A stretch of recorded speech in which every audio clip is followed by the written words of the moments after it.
events like these put drug dealers on notice. Good evening, everybody. We begin tonight with the opioid epidemic battle and how law enforcement continue to take strong action to try and stop it. Today, the feds announced the arrest of a Lockport man for his alleged role in a deadly overdose. Dave Graber joins us live with more on this case. Dave?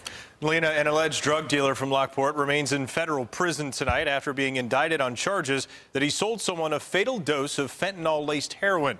It's part of the region's efforts of law enforcement to bring criminal charges to dealers who are helping to spread these deadly drugs. 22-year-old Pablo Lugo III of Lockport is charged with distribution of fentanyl causing death.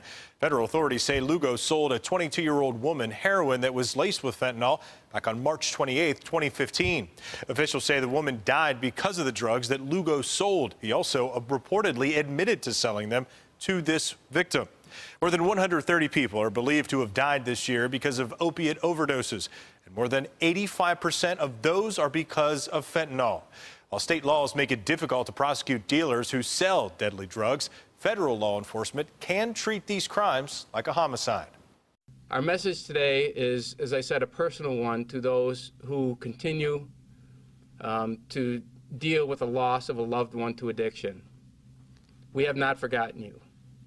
We will continue to do all that we can to pursue and bring to justice those who took the most precious civil right, the right to life, from you.